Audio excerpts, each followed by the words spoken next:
Lawrence, our next guest, heard the bridge collapse in the middle of the night. Joining us now is Georgio Comninos. Giorgio, thank you for coming on. We appreciate your time. We have seen these pictures again and again. They are awful. Tell us what it sounded like, because that part we don't know. When did you hear it, and what did it sound like? About how long did it last?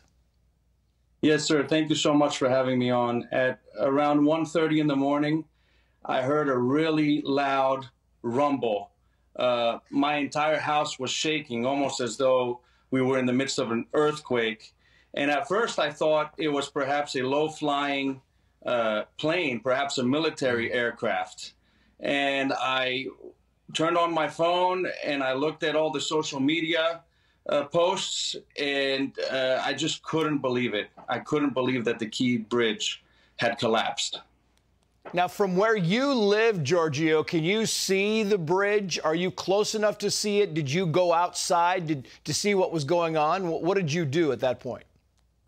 I have a clear view of the port from my house. The Key Bridge is a few steps to the left of that, of my view.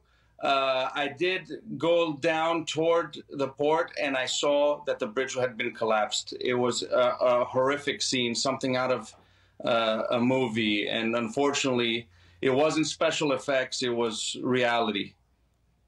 And I'm wondering, because they called in a mayday, Giorgio, and you could maybe tell us this. They called in a mayday, the ship, and we don't know exactly how much time they had to shut the bridge down. But before you actually heard what you described as being somewhat like an earthquake, did you hear response? Did you hear first responders making their way to the scene because possibility of that mayday call? Well, before the collapse, I was asleep. So I didn't really hear much. But after the collapse, I did note there were helicopters overhead.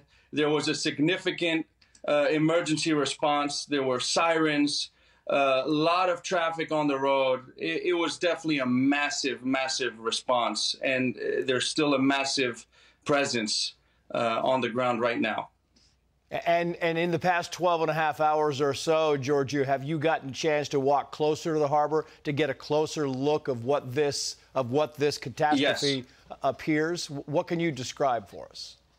Well, you know, I was joined obviously over there by multiple news crews, but mostly the people like myself who are absolutely in shock and in awe that a bridge that we use almost daily, and for many people several times a day, traveling to and from work.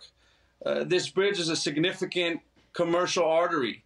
It connects two parts of the city. There are Amazon warehouses. There's obviously the Port of Baltimore here. And on the other side, where there's Glen Burnie and other important residential areas and commercial areas, it's just incredibly critical connection point, and the consequences are going to be vast. And you know, my heart and prayers go out to the families. We're all thinking about those people who are lost, and we pray for their speedy return home. Yeah, I want to go back, if I can, very quickly, Giorgio, to you saying consequences, because now a lot of the shipping companies around the world have said, listen, we are not going to be able to use the Baltimore harbor, one of the biggest receptors, by the way, of light trucks in the world.